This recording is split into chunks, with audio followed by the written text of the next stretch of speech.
We all want to get a good deal, right? Well, if you get a great deal on beef, you may just be buying Pink Slime instead. We know one thing. We know the price is rising in the stores for meat that we buy. And we know that ranchers are not making any more than they were. How is this happening? Well, I was able to catch up to a guy by the name of Mike Calicrate and have a conversation with him down in Wyoming. You're probably going to be a little bit shocked about what you buy in the grocery store and what impact what you buy has on the great land of the United States. What is Pink Slime and how is it being used by? Well, Pink Slime is really a byproduct of the boxed beef industry, which is the big meat packers that slaughter most of the 85% of the cattle in the country are slaughtered by these big meat packers that produce a boxed beef product.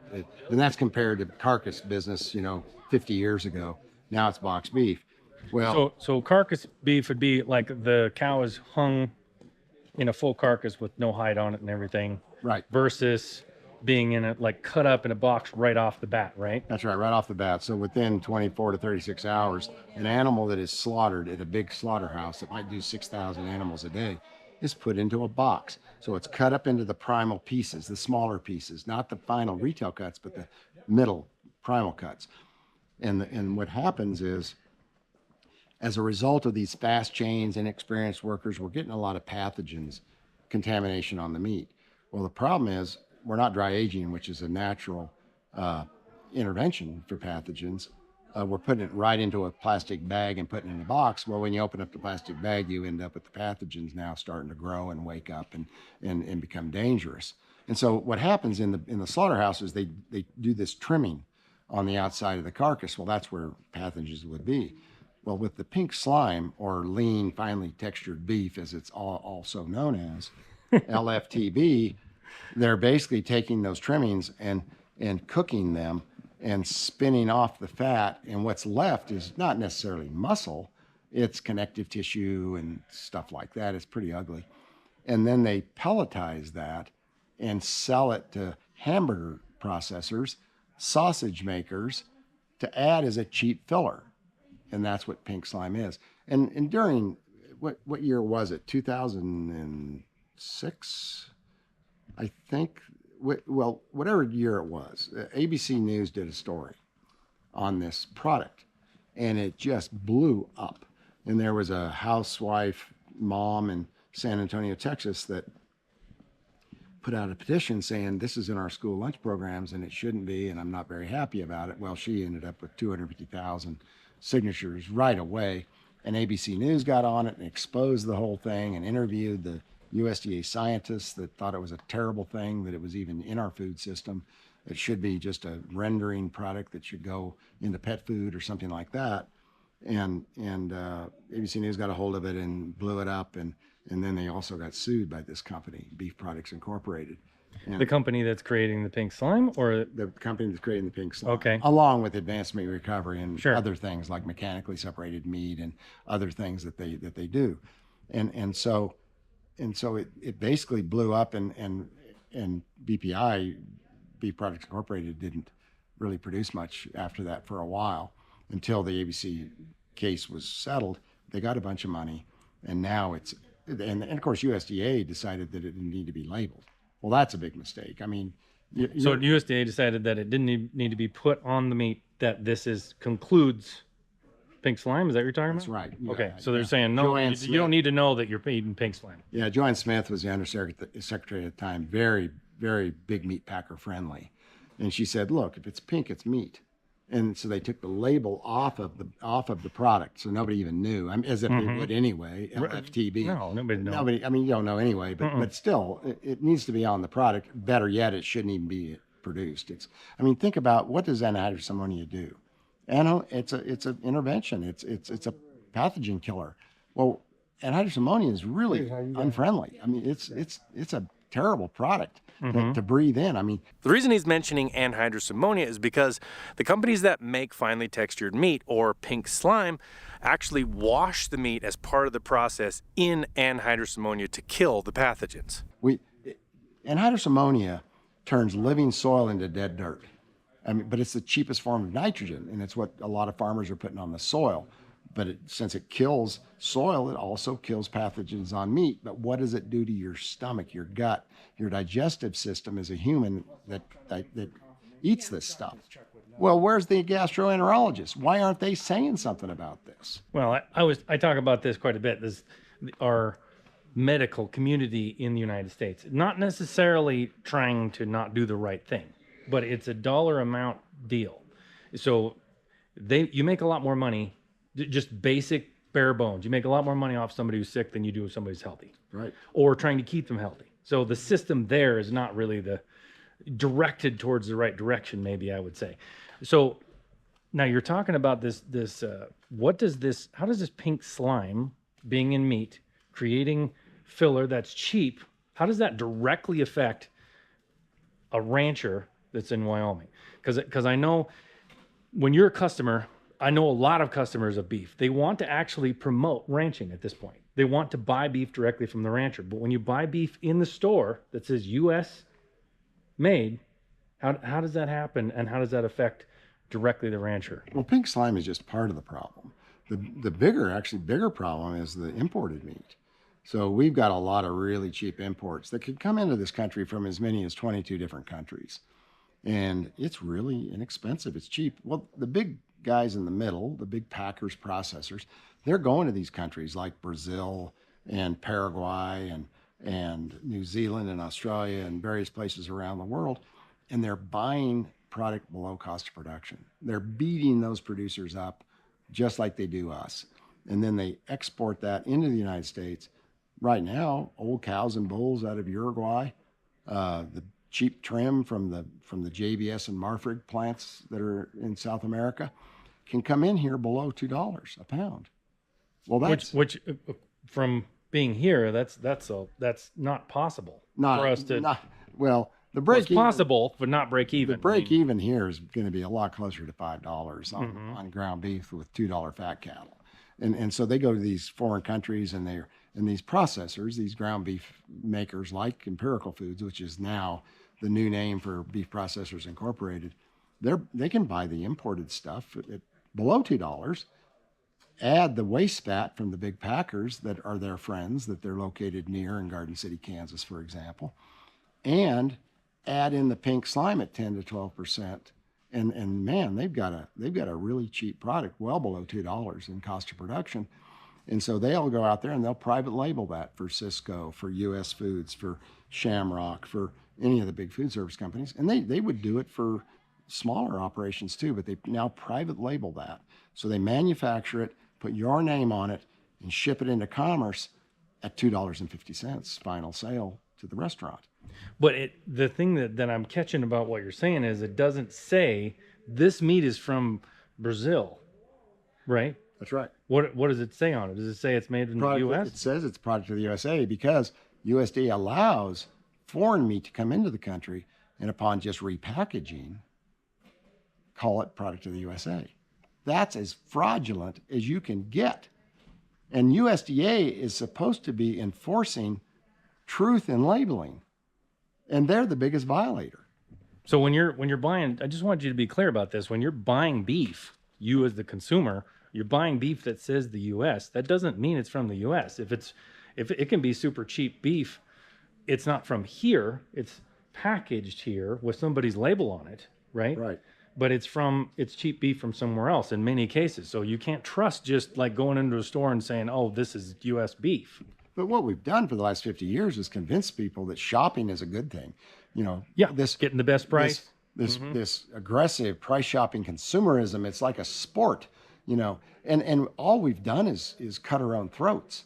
You need to be going out and be willing to pay more to a local rancher, a local producer of food, and make sure he's getting enough to stay in business and enough to make his kids want to come back and take their place at some point. Otherwise, we're going to be dependent upon the biggest corporations on the planet to eat, and they're not benevolent. They are not going to give their food away. They're not going to care about you when you're living under a bridge. But you got to build community. And I say build community around local food, but recognize that the cheaters are in the marketplace that are getting away with misinforming consumers, and it just needs to stop. But the first thing we have to do is give it up. Give up the aggressive price shopping consumerism. Stop being that consumer. and think more about becoming a citizen. What should your community look like? What can I do to help my community, to help my neighbor, to make the place we live better? If we'll do that, we'll avoid a lot of this terrible stuff like the imported $2 trim and blended with the fat and the pink slime. We just won't eat it anymore. We won't be tricked the way that we are today. So one of the things is if you want to support ranchers, you want to support local ranchers, there's got to be ways for you to find that product, right? Right. And so in communities I would ask you this, what's the importance of saving small communities in the US? There's certain areas in Montana, Wyoming that are growing in population. And the little towns out in eastern Montana, Wyoming, places like that are dying off because the ranches there, they can't make any money. A lot of their kids don't want to stay. Why is that important to consumers in the long run to keep the ranchers on the ground? These are the food producing places. This is where cows eat grass and turn it into beef that we get to eat. If we continue to allow the big meat cartel, which includes the big packers, the big retailers and food service companies, to continue to steal from these ranchers, they're not going to be there. And so we're not going to have the food that they produce, but the economy's not going to have the wealth that they create when a cow eats grass and has a calf and turns into a hamburger on your plate.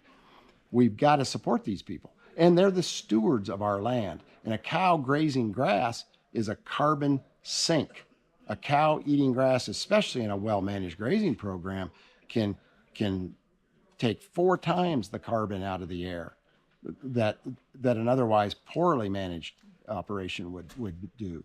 And so it's from an environmental perspective, a cow has got to be in the environment.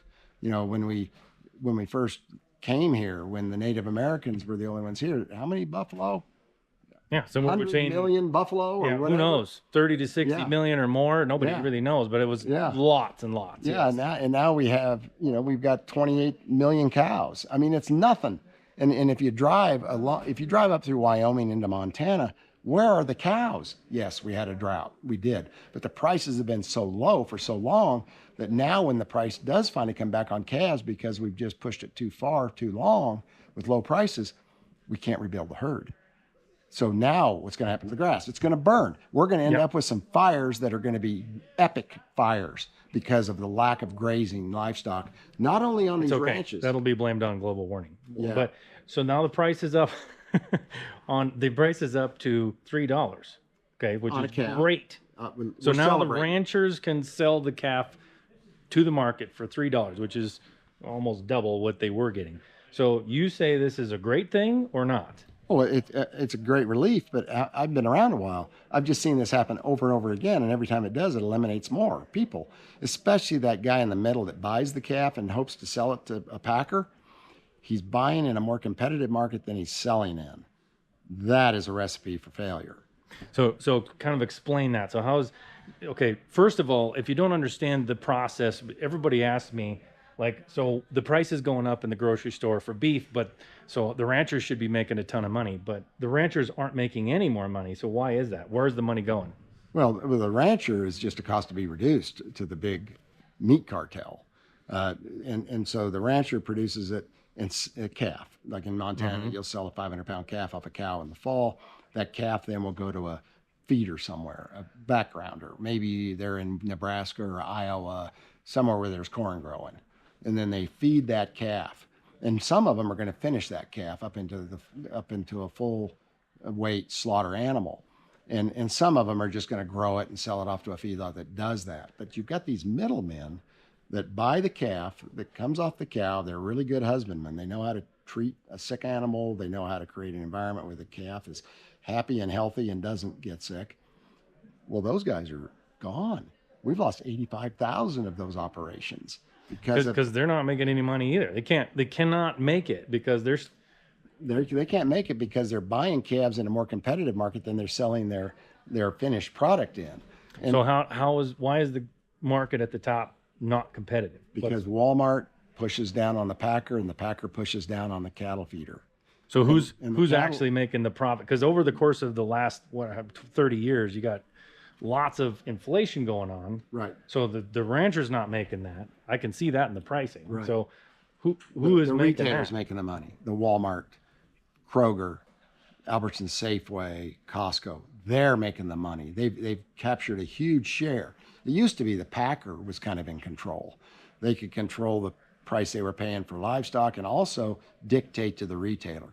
Well, now the retailer's gotten bigger than the packer, more powerful than the packer, and the retailer is able to push down on the packer. I often talk about how the big retailer is robbing the bank and the packer's driving the getaway car. Well, the packer's got the market power to pay less for livestock, but he doesn't have the market power to sell the box beef higher. And so they're in Right. the middle, but have done extremely well, way better than they ever should have done. But the producer's losing, and they're just a cost to be reduced. They're the course of least resistance for the big retailer and the packer to increase their profits. So over the course of these years that we've seen all this inflation, I saw a chart in there where you're talking about the price of what do you call it? How much money what percentage of the dollar that goes into the food the rancher or the person who grows the food is actually making, right? Yeah. So when I started out in 1972, when I bought my first cows, we were getting about 68% of the consumer dollar back to the farm and ranch gate, back to the producer who finished the animal and sold it to the packer. So hold it. So that means that if you spend $1 on food, the consumer does, 68% of that goes to the rancher. Correct. Or they're the ones. Or the rancher is making 68% Yeah, of the dollar. and they're the ones that have got the investment. They got the land. They've got The risk, they got the huge amount of risk. huge risk. Huge risk. And so they were getting about 68%, and they were doing okay back in those days. They're okay. Their kids wanted to come back. The families were pretty stable. But then as the meat packer became more and more concentrated to the point they are today, 4 packers control 85% of the steer and heifer market. Now they've reduced that percentage down during COVID as low as 27%. Currently about 37% of the final consumer dollar goes back to the farm and ranch gate.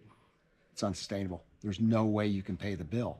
And the guys in the middle, from the meat packer through the retailer, are taking the money through abusive market power and monopoly. Purely, that's it. And they don't deserve it. They got the private equity now that's investing in all these companies, and they're demanding returns that are unreasonable. And they're destroying the ranch. They're destroying the communities that the ranchers are coming from. And rural America is like a third world country. It's terrible. Oh yeah. And so I was just listening to a book on the way up here, and it was talking about the demise and fall of civilizations throughout the past.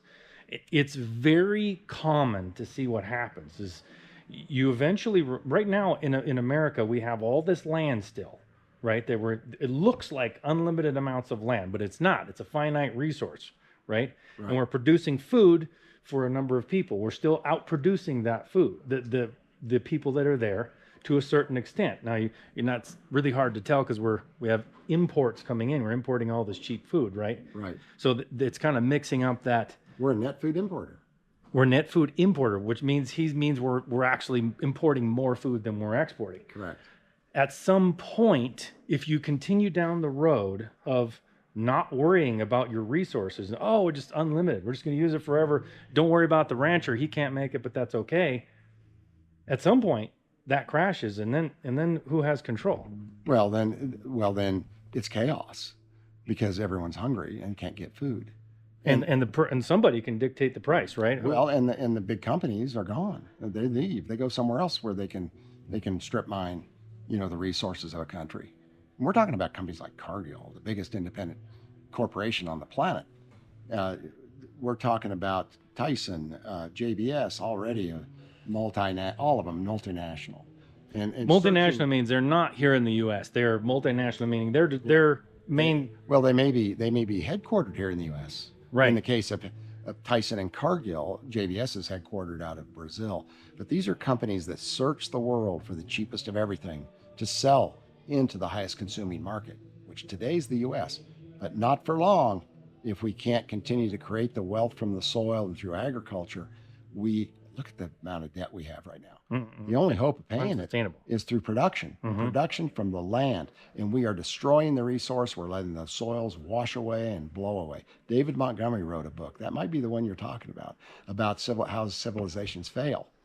And we're on our way big time right now. So as a consumer, trying to find the best like price for a product, we're very good at that in America, but we tend to not think about the long-term consequences of that, especially if you live in a city where you're, well, I don't even know if that's true. Even in the country, you try to make your dollar last longer. So you're trying to, you're really shopping for that best price, not thinking about the long-term consequence. And then we can actually vilify our ranchers because they're harming the environment or something. Right.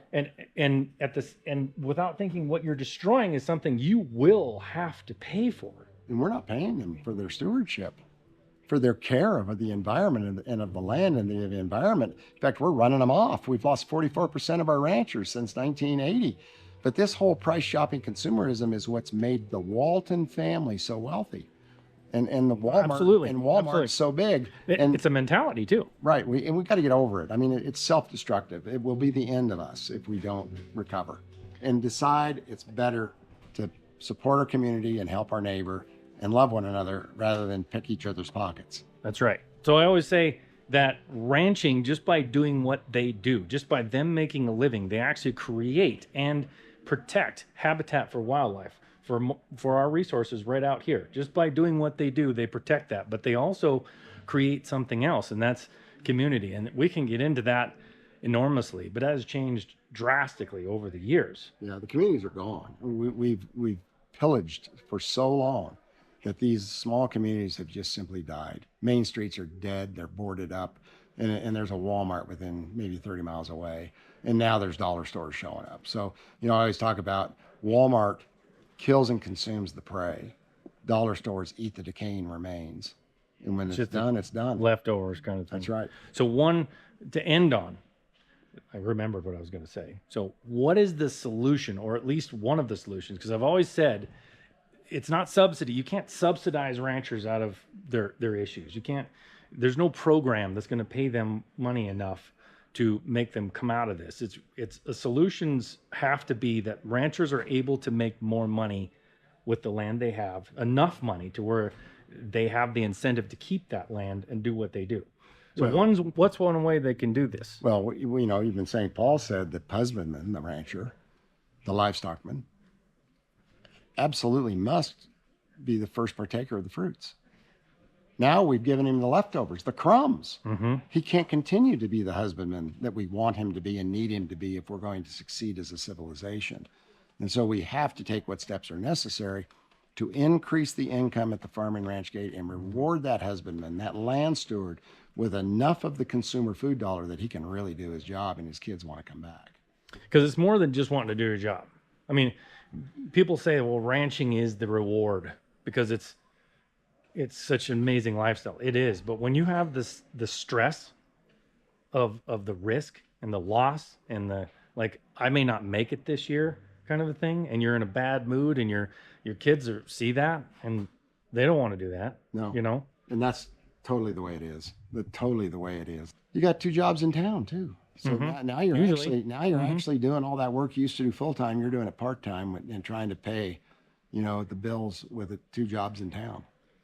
Yeah. So one of the ways that ranchers can move into making more of this money is selling directly to consumer, right? That's right. So how do they start going from where they're at to that? Well, and this is good. This made the full circle back to the cheap ground beef. They can't compete with that.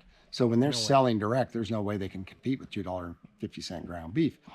But the other problem is if you're a rancher in Montana producing 400 calves a year off of your cows, you can't sell that many direct. I mean, and plus you don't have the infrastructure to slaughter and process that many animals.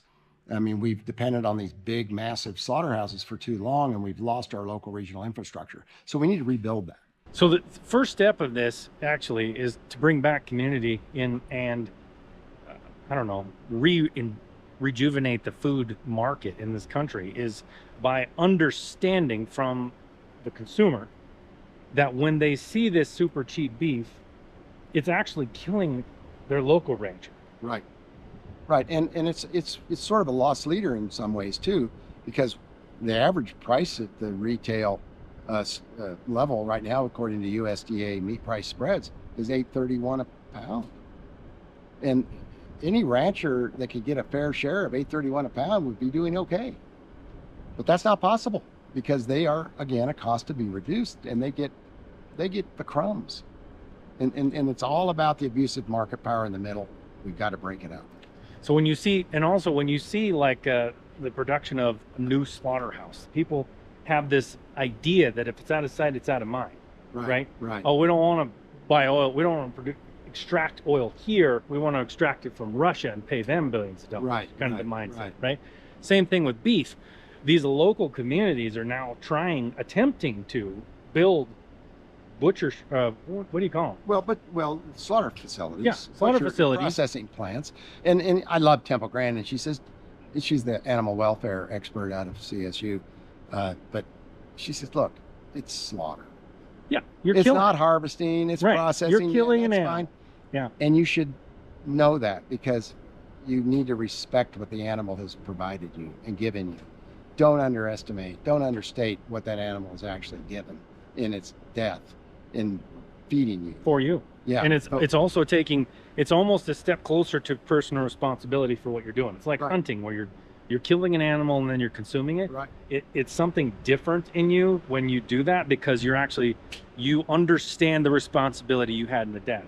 When Right. you're out of sight, out of mind, and you never understand it, and you don't want to say the words and all that kind of stuff, absolutely, it takes it out of the responsibility. So 50 people from Linger in Denver, a restaurant that we sell to, get on a big tour bus and they come out to St. Francis, and we actually do a slaughter just for them to observe. And so you've got 50 people on a kill floor on our ranch in St. Francis, Kansas, and they're young people mostly. Mm-hmm. And they come down and they watch this slaughter, and no one was offended. And they had such a deep understanding when it was over of the respect for that animal and the humane treatment that it's shown during this whole process. Mm-hmm. I mean, this animal didn't get on a truck and travel 500 miles to a big slaughterhouse where they got off and met 6,000 animals they'd never seen before. And I mean, this is as good as it can possibly get. And so now when you go to Linger and Denver and you eat, hey, where's your meat come from? It's pretty amazing because they've Mhm. been there and they've seen it and they know the difference. And they are not price shopping, trying to beat us up on the price. And their customers are happy, they're profitable, and it's such an energy-filled gathering place. The way they've designed their whole venue there in that restaurant. So we've started out with the fact that you may not know that you're eating pink slime, but we've actually gotten into the heart of an issue here. And that's what I really wanted to focus on is, do you know where your beef comes from? Where your meat comes from? Because it's kind of difficult to know if you just go into the grocery store. And these issues behind it. Sometimes I say you've got to move into the future because there's certain things you can't bring from the past and replace. We're not going to just wipe out all civilization and put Right. buffalo back on the prairie. But there are things you can do for our future because our future is in jeopardy in this country as far as food production, which I would say is pretty important. So when you're talking about the livelihood of the rancher and the community and the sense of community that you can gain from having ranchers directly sell to somebody. They need somebody to sell to. They need a way to do it. They need a way to butcher the animal. All of these things are happening right now, but they're difficult. How can somebody find somewhere to buy beef from a local rancher? Well, You know? you kind of need to just probably get on the internet and do some research. And if you have access right now and you can help others with that information, that's going to be really important. But the fact is, you cannot go to one of the large grocery stores and get anything that resembles what we've talked about Right. in the quality and the rancher and the environment, all of that benefiting. And you talk about, well, we aren't going to bring the buffalo back, but we can most certainly bring the cows back. And Right. we need to do that in a big, big way with good policy, because these cows heal the environment. They sequester a lot more carbon if that's what you're worried about. And they improve soil health. They improve the health of people through the food that you eat that these cows produce. Think about the miracle of a ruminant animal. An animal that can go out there and eat that bale of hay, that can go out there and eat that grass and turn it into high protein food for us to eat. Mhm. That's a gift. Well, and am beginning to get to that understanding where of how, I guess, because I have been to that point before, how the cow is actually taking the place in the environment of the buffalo. It doesn't look the same, and I know people are worried about that, but it is actually, it's doing the same things for the soil, it's doing the same things for the earth, and it produces food directly to the consumers of this country and the world. And So- cows are nicer. and cows are a lot nicer. I've been around some buffalo. Easier to handle too. Right, right. Yeah. Well, hey man, thank you so much for Absolutely. talking to me. I Kennedy. appreciate it. It's my pleasure. It was fascinating. It's a fascinating subject, and it's really something that's near to my heart. So I appreciate you talking. Absolutely. Anytime.